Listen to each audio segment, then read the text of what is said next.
Hey yo guys, what's going on? This is our fourth take now. I'm definitely not going to put in all the bloopers, maybe at the end.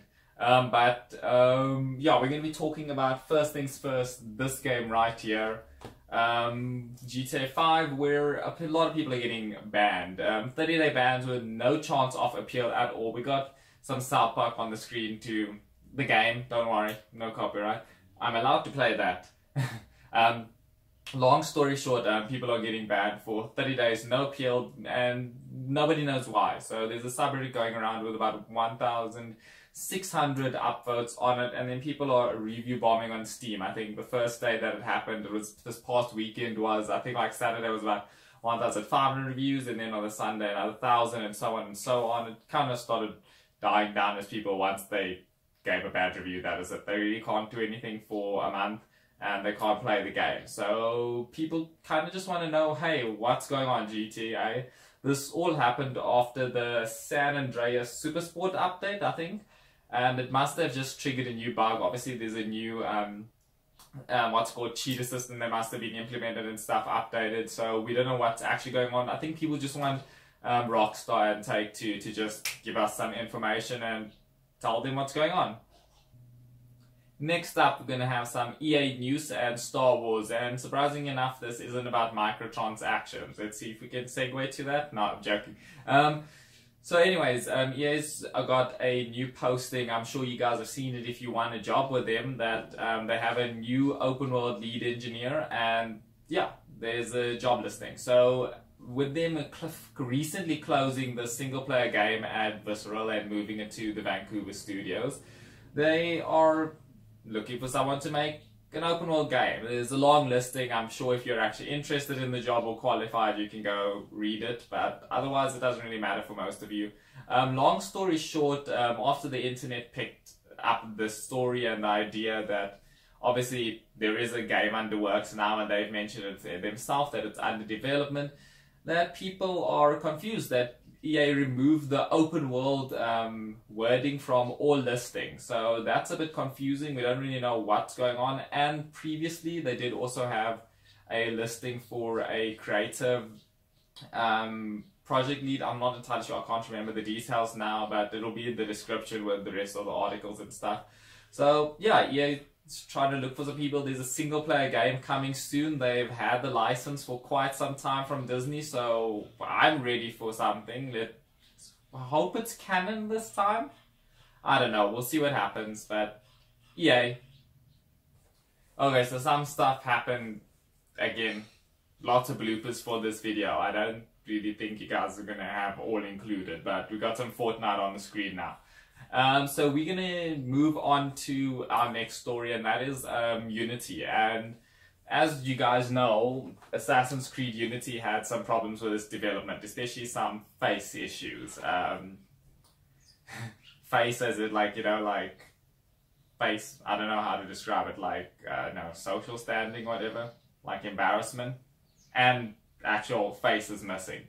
Anyways, so the Ubisoft talked about it at the Game Developers Conference, and they mentioned that with it being developed in 2013, they had a major focus on new generation consoles, being the Xbox One and PS4, which weren't released at the time, and that their technological strides put the backseat to content, and they didn't allow the creativity to flow in the developers, and they kept focusing on advancing the tech and making the engine better and the crowds in the game being great. This was very similar to Assassin's Creed 1, and we can attest that Assassin's Creed Origins was a better game than Unity and Syndicate. I think it was a nice turn. It was also a nice adjustment period to give us a year off from Assassin's Creed to have a break and recuperate and reflect on our actions. But there are 4 goals that they set for Origins. I'm just going to read them to you.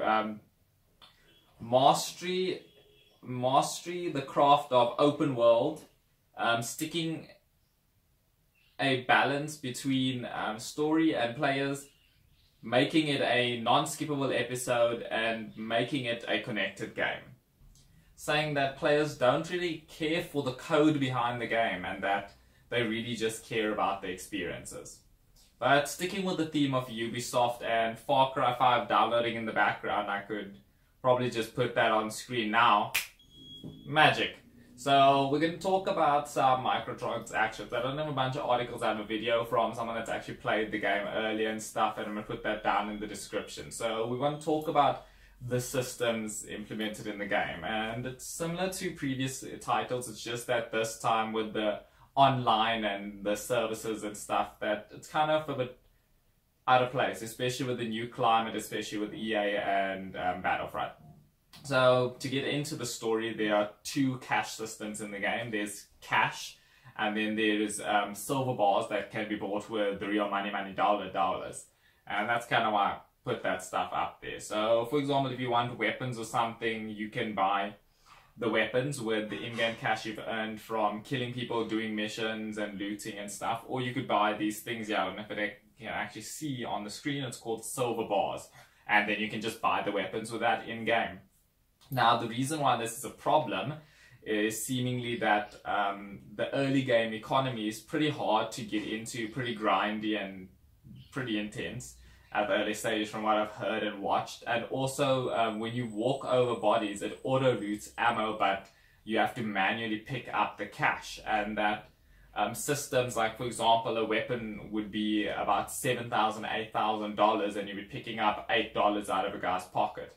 So this in turn doesn't translate well to, you know, pay to win. But again, you can't really describe pay to win in terms of it being a single player game that it's not affecting anyone else.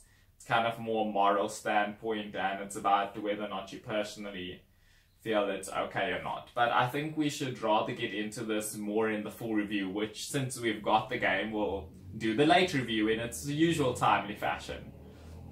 But I think that's going to be it for us. I don't know, I feel this video feels long for me. I don't know how it feels for you guys, but there's been a lot of cuts, a lot of bloopers, and a lot of problems this take. All the previous takes also. And we're going to end the video right there. So I don't know how you guys feel about it, but thanks for watching.